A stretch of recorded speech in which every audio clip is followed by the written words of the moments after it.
رسول اللہ صلی اللہ علیہ وسلم نے فرمایا او تکشف عنہ کربہ، معاشرے میں کس طرح خوشیاں بانٹی جا سکتی ہیں؟ کوئی کسی مصیبت میں ہے تو اس کی مصیبت کو دور کر دو۔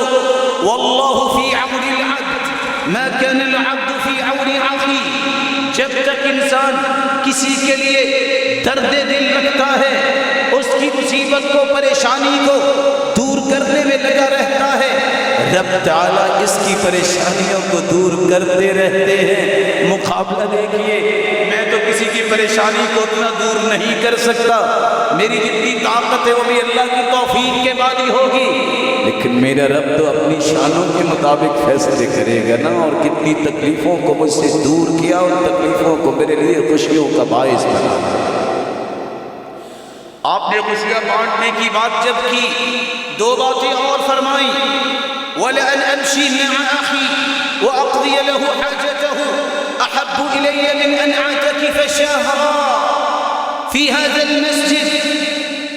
مسجد نبوی ایک مہینہ اعتکاف کرنے والے اللہ کے رسول، اعتکاف 10 دن کا ہوتا ہے، اللہ کے رسول نے 20 دن کا بھی کیا، فرمایا میں ایک مہینہ اس مسجد میں اعتکاف کروں، کتنا اجر ہوگا اس میں؟ لیلۃ القدر بھی ہے۔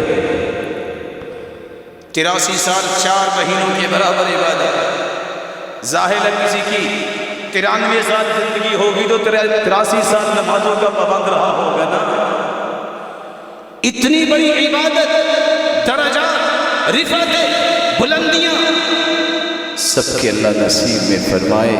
ساتھ فرما دیا کہ کسی مسلمان کی خیر خواہی کے لیے اس کے ساتھ میں جاؤں تو اس 1 مہینے کی اعتکاف مسجد نبوی میں اور اعتکاف کرنے والے اللہ کے رسول ہیں، اس سے زیادہ پیارا عمل مجھے یہ لگتا ہے کہ میں کسی کی خیر خواہی کے لیے اس کے ساتھ جاؤں۔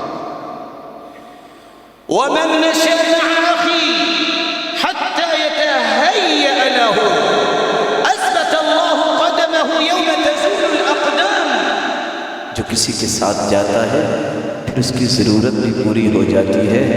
اللہ کے رسول فرماتے ہیں جس دن سارے قدم اکھڑ رہے ہوں گے، اللہ اس کے قدموں کو جنت میں جما دے۔ اللہ ہم سب کو یہ باتیں سمجھنے کی توفیق عطا فرمائے۔